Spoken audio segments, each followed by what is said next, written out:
e karantagal makko e ɓamtare makko nder Fouta min jogui procédé amen faati e ɓamtare Fouta tawde ko ɓamtare Fouta min kollimo wonde hamin yiɗi ko ɓamtude Fouta legede kanko haɓanto ko ɓamtare Fouta o wi min wonde goƴe mon woni goƴamen min mbimo goƴamen hande ene waɗi sukaɓe rewɓe nanɗo en eɗen jangganno école Allah waɗi woppi école nde mo mbiya ko wima potande yiɓe feere ngala formation ngaji hande mbiɗi gaɗe formation ngaji tande mon do min mbimo sukaɓe wonɓe nanɗo en enen jaggi woni en ɗini terminal ɓe jogui carrément bakku men woni en dañani woni jogui defemeji men kono ngala formation saabu neɗɗo liggoto ma jogo formation o wi min wonima woni moƴƴani minen donc gueɗe Fouta kadi min musidane saabu neɗɗo baaɗo noon ene wi ene yiiɗo ɓamtare Fouta ari wiyade mboɗo waɗa politique wi woni o mbaɗo politique développement so tawi omo haɓa ɗo gueɗo gueɗel o noddi rendogo yo ar poɗɗa o yaa ñande mo dingiram dokkamo luwanomo pafloji mbaɗanomo kojom mbaɗanomo hakkude wuuro mbiyomo ar haala nder wuuro kono wona adude alkadeji won ɗumen mbi oɗo watte saabu wonno wiɗino wadde kono min dañani woni hade ruttinaɗe won otoji ruttinaɗe so wona ɗum hade ɓurano ɗo saabu so tawi ka leader aɗa wiya wonde goƴe ma ko ɓamtare Fouta wona posma sa yi weɗen haɓano Fouta mbiɗama ko bisimilla jañanamo kono so tawi neɗɗo omo haɓano Fouta a wimo wonde ɓona so tawi a wi oɗo haal o wiya ɗum oɗo poti o Fouta sa wi oɗo haal waɗa hoko cowɗa nder ko posma oɗo wona ɓamtare Fouta woni amin musaɓe kono min kalata wonko min paɗi ko heewi noon kenen hamin palma e capitale régional mo Matam saabu maɓe gandi so ƴeewi ɗeɗo paɗe ɓennuɗe won dimanche goto maɓe banno rendo maɓɓe to to centre culturel régional mo Matam ɓe kaali hen ɓe kalani hen goɗe Fouta ɓe mbi ko parrainage ari gare manen maƴƴiɗoɓe kaali ɓe mbiyani wonde e goni ɓinguel morowo kono gasi ɓe mbaɗi oɗon ko tendance ɓe mbaɗi pecci no ɓeyi pecci ɗiɗi oɗon tendance haali nde wonno gonga alama makkino ko liggotoɗe kono ko neliɗe ga ɓe goni baɗɗe posi muɗum men ko ɓen gonɓe tinnayi no ɓe ngari premier tendance o waɗi ɓe kaali ala koɓe kaali ko ɓamtade Fouta ɓe kalani hende ɓe kaali ko parrainage ɓe kaali ko makki wiya mbaɗu ɗum kono ɓe kalani woni a makki de wino waɗa ɗum ɗo ha jottimmani mbiyade noon oɗon guesi oɗo tendance ɓenni woni tendance Farba Ngom tendance goɗɗo ari woni tendance maître Malick Sall komin Matam naɓe ɓe tawa mbaɗi couvrir ɓe ngari hamin cikkamano moɓe kaal kono faare ɓamtare Fouta e wonde taliɗi tadduɗi ndiyemeji e forage uji e jangde sukaɓe tadduɗe e gueɗe kewɗe ken faare développement Fouta kono min nanani min nani en ko ɓeɗo ngari ɗon enen e ƴeeɗe wadde kama koɓe mbaɗi ko heeɓi koɓe kaɓe nder maɓɓe kono wona haɓɓe afanade Fouta eɗen mbiya makki noon en gardema ko haɗo o jarama taɗo ɗum e jamma goɗɗo ala ko min cibonto koya men machallah on jaama nema ko goɗɗum wala justement mayam mudel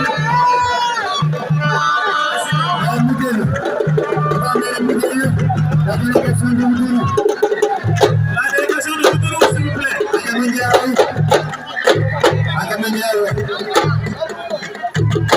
Adama Ndiaye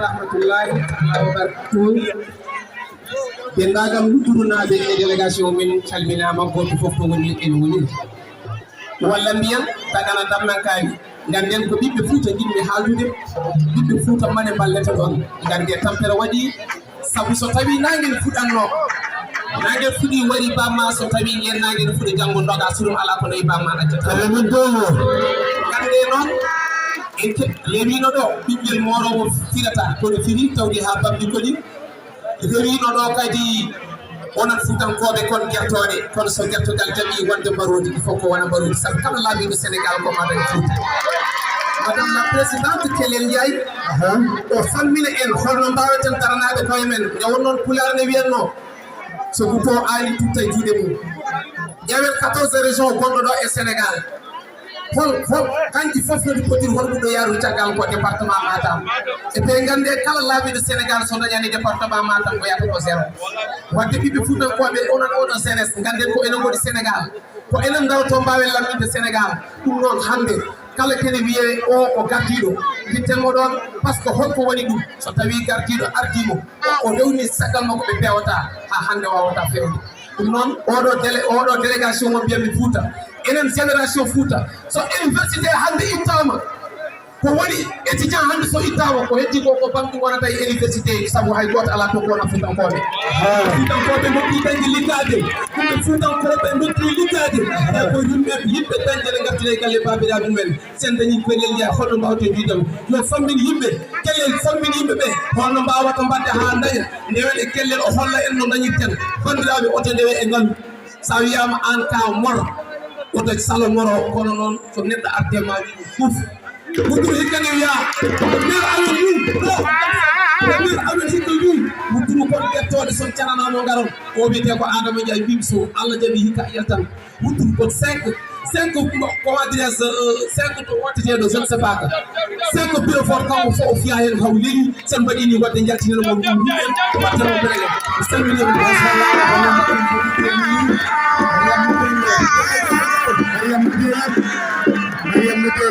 S'il vous plaît, Mariam Moutel, après on va intégrer le responsable des centres de Guigilon. Après c'est le responsable des centres de Guigilon.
C'est vraiment super.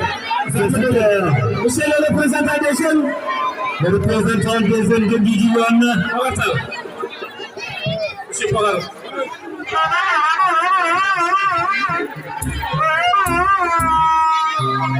Voilà, salam alaikum encore une fois.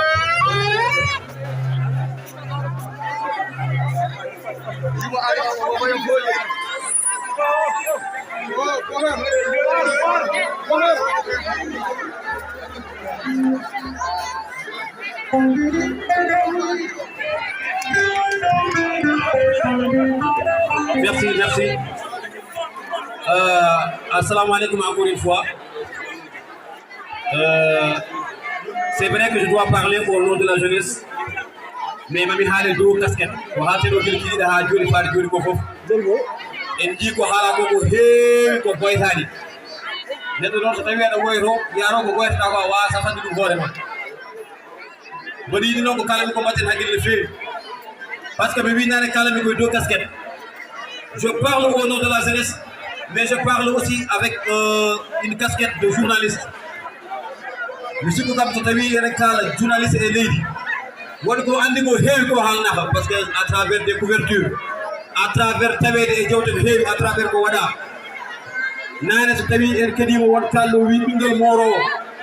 c'est vrai. Pourquoi? Parce que c'est le président de la République qui est Moro. Pingel Moro non heewade morade yene julde sare day fadal ko tagal julde donc jota yo so tay won ji jota yo ko jota mo gananda hoorema eden kaga gongaji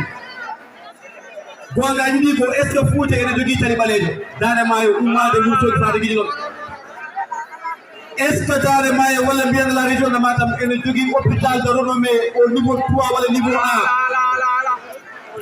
est ce que région de Matam ene jogi stade digne de ce nom. Est-ce que région de Matam est le truc pour healer comme on a une choc-lidou? 12 ans. On a 12 mois, on a 12 jours. Une simple question, 12 ans frère de Johnny. Est-ce qu'elle m'a évidé au moins 1000 milliards voilà, dans la région de Matam? C'est-à-dire qu'il président des conseils départementaux. O yaha nder région ngaji o wi région fof ɗum ɗo soɓi nde o région de Matam o wi région de Matam sogi par exemple 500 milliards. Est ce que enen Matam naɓe en gari monsieur le président en de a wino amin togni par exemple 500 milliards on 500 milliards est ce que waɗi ɗum dans la région de Matam? Je dis non. ɗum noon bandiraɓe so tawi enen kalda ko kalden ko des faits ene waɗi enen fof ene pawi hen guile men so tawi neɗɗo ummimi ɗo guiɗo no yaha Wourossogui so artimo fiɗo ɓandu makko Allah e poussiére ko kalden ko ko woodi wona ko mbaɗen kaye donon ɗum noon so tawi kaali hujaji men fof kaali ko muusel fof tagem artude directement faade e Kellel Ndiaye mi wiimi ñanden mi haalnimo devant elle mbimomi min mi meeɗa yiide dans la région de Matam un politicien mi wiyata ni politique mbiyami ko un politicien dariɗo devant tout le monde o wi monsieur le président de la République la région de Matam ɓeɗe sohli ɗum ɗo mi meeɗa yiide donc somi nani neɗɗo goto o darino oui, monsieur le président de la République, minen de ko yontude hujjaji fuɗo kon umini min on bandiraɓe kokam noppi kokemo ɓerde kokemo haqqillaji kokemo sembe men so tawi eɗen jogui par ce que ko umani ko mi haaldum ñanden mi haaldum nane c'est une bataille de principe o ko yontude hujjaji fuɗankoɓe to ko noon so tawi en daride wi ene yonta hujjaji fuɗankoɓe so tawi min gondi politique so tawi min gondani politique so tawi amin jiidi so tawi min jiidani en tout cas mi hokkamo haqqille hokkamo sembe ha janggo e jaam o wayla baɗi Kellel noon ça fait 5 ans faade joni ko dari ɗin 5 ans faade joni mi di bandiraɓe o waylani mbaɗi hay saha goto to ɗo yeeso makko kallani janggo e jaam somi wi o change mbaɗi mi wimo Kellel a change mbaɗi donc 5 ans voilà donc 5 ans faade joni o change ani mbaɗi bandiraɓe neɗɗo so tawi a wonde mum kuuɓi poɗɗini ene change ani mbaɗi ko neɗɗo gongi yegge on gonga noon o dari omo yiɗi ballamo hen min kalɗen koye jeunesse o jeunesse o so tawi neɗɗo dari o wi ene yonta hujjaji mum so tawi tan wona intérêt personnel ummima a darto mbela hujjaji diwan ma ne yonte léegi nag dama koy wax ci wolof dima wax sànq ci pulaar tey jotaay bii li ñu fi tax a toog mooy tax wax loo xamante ni moom la Fouta di jooy Fouta jooy na ko pendant plus de 40 ans 12 ans mu am ko ci yaakaar ci benn nit boobu nag mu bokk ci ñun mu nekk président de la République Macky Sall dañoo toog ñu ne kii ci ñun la bokk voté lu ñu Macky Sall parce que ñun dañ koo bëgg voté lu ñu Macky Sall parce que ñun dafa rafet ci ñun dañ ko voté parce que suñu deret la parce que ci ñun la bokk boo dem ba mu jàppee ne ah ñun kat waa Fouta doomu lépp kat lañ kon waruñoo laaj lépp dañuy xaar ba tabaski passé yi soo ko wax lépp ñun nag dañoo war samp laaj est-ce que doomu lépp kat boobu lépp na wala léttuwul 12 ans ngi nii léttuwuñu nit nag booy jooy dara dafa fekk yow li ngay jooy mënoo koo fajal sa bopp li koy fajee mooy nga taxaw jàkkaarloo ak moom nga ne ko sëñ bi li ngay yoxoon gisuñu ci lenn waaye nag am nañu am jigéen ab joongama bu taxaw ne leen lii ngeen di jooy mën naa leen koo jooyal jooy na ko ci kanam président de la république jooy na ko fii ci réew mi jooy na ko ci bitim réew muy Jëlal Njaay 5 ans ngi ci loolu la nekk amul lu ci déggul amul luñ ko waxul proposé nañ ko lu ne jéem ko gorobu ci lu ne mu laaj bañ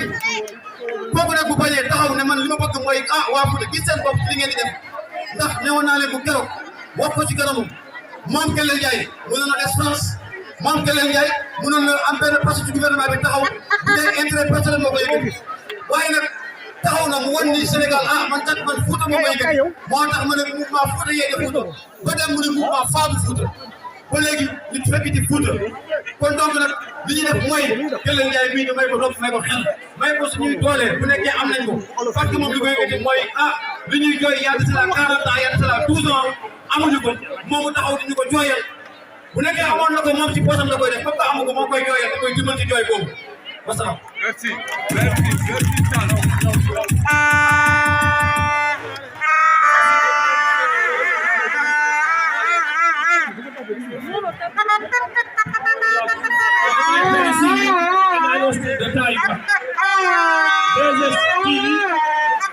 Est suivi dans le monde entier à travers YouTube. Vous, les Sénégalais de la diaspora, vous pouvez regarder les émissions en direct sur YouTube parce que tout simplement aujourd'hui, les nouvelles technologies de l'information et de la communication nous permettent d'être présents partout. Merci beaucoup. Je donne mon nom à l'homme ale sago lobe jimen bunu de ko renda jolol lobe be nyaage jibe jirwine ko ro bo e feewi e gadda kuugal wayra kalil halato ballen omje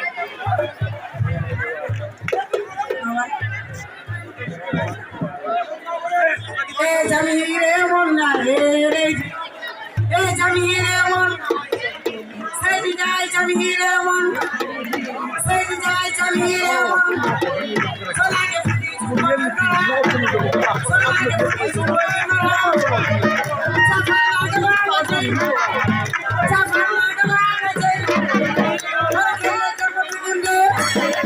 warakille jamba tugunde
Merci, merci maman.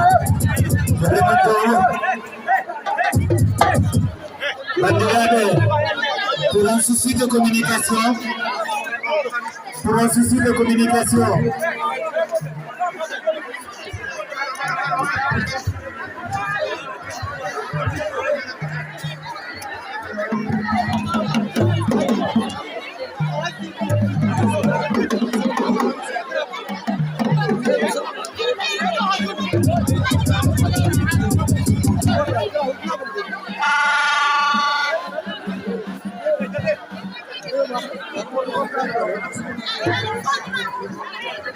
alors,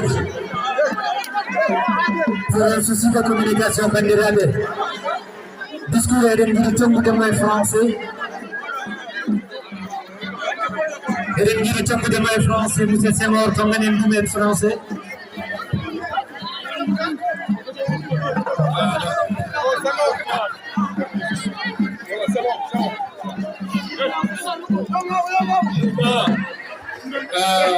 Femme Fouda, quelle est une femme Fouda?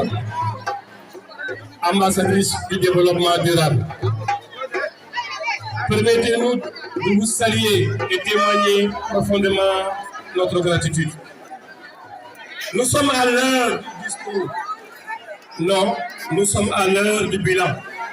Et il urge de faire une analyse de la situation de notre pays. Le mouvement Kelel Fabou Fouda étant une organisation arbitre, se pose la question suivante.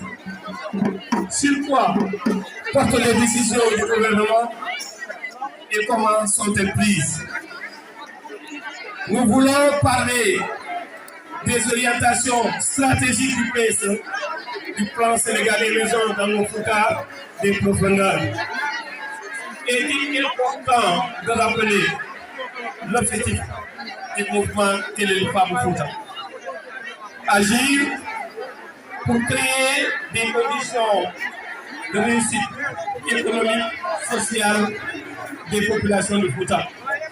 Œuvrer dans les domaines de l'éducation, de la santé, de l'assainissement, du changement climatique, de l'environnement, de l'énergie et de la citoyenneté, de l'agriculture aussi, de la lutte contre la pauvreté,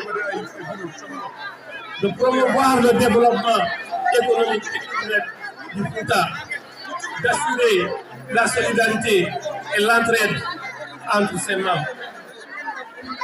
Par le mercantilisme politique, certains des dirigeants ont tué le Fouta en acceptant de remplir leurs poches plutôt que de leurs poches. Les promesses non tenues d'un président papillonnant, le nihilisme et le despotisme des leaders aveuglés par le pouvoir, la complicité des militants innocents et non avertis, la lâcheté des traîtres qui ont mystifié le Fouta ont contribué au déclin du Fouta qui aujourd'hui n'a rien d'envieux pour d'extraordinaires routes, hôpitaux, universités. Ils sont sans vergogne et affirment que le retard du Fouta est dû à eux-mêmes, une honte pour une élite née après l'indépendance. Ils sont aveuglés par le pouvoir. Examinons ensemble les dégâts causés par vous-même, par manque de vision et de volonté politique. Si nous voulons parler de l'éducation, il y a une absence d'infrastructures, d'équipements, mais aussi des lycées techniques et des lycées professionnels dans nos Fouta. Il y a une absence des bourses des métiers, manque de volonté manifeste de participation à l'acquisition du matériel didactique et des manuels de fourniture. Absence de programme scolaire et valeur participative de la citoyenneté entreprenante. Le préscolaire est difficulté par manque d'enseignants. Les daras sont oubliés. Les daras sont oubliés, bafoués, voire négligés. Et aussi, il y a la lutte contre l'analphabétisme, absence d'université, mais aussi il y a le projet d'école entreprise et en gestation. En définitive, le système éducatif est toujours simplement taré. Côté agriculture, mes chers compatriotes, mes chers frères et Guédilones, la problématique du travail est volable dans l'agriculture, dans la disposition économique et sociale au Sénégal.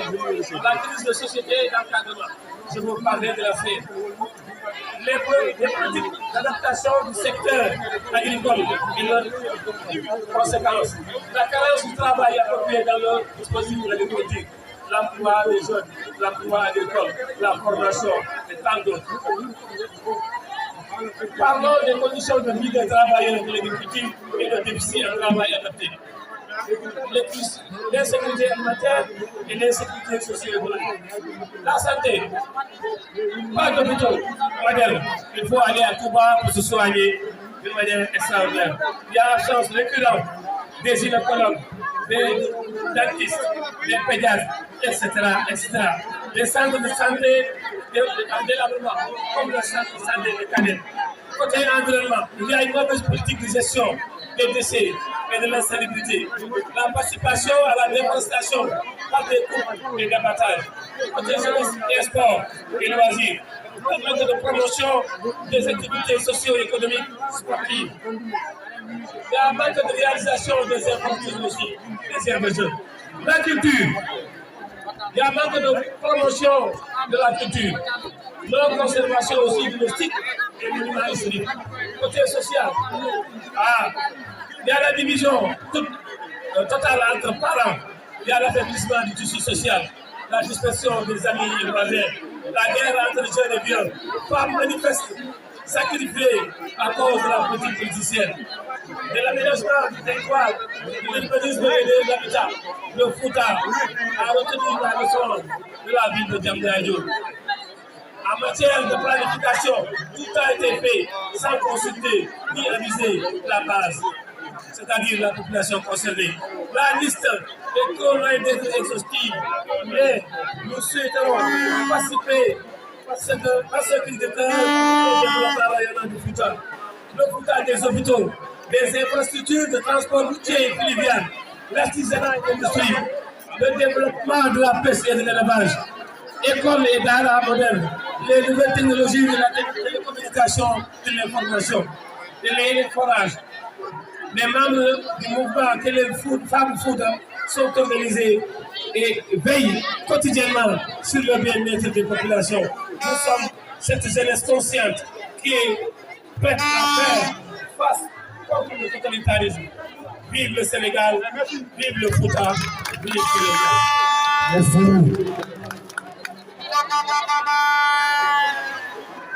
Didier, même son tutti. Didier.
Allô, DJ, sors, s'il vous plaît, DJ, sors. DJ, sors, s'il vous plaît, DJ, sors.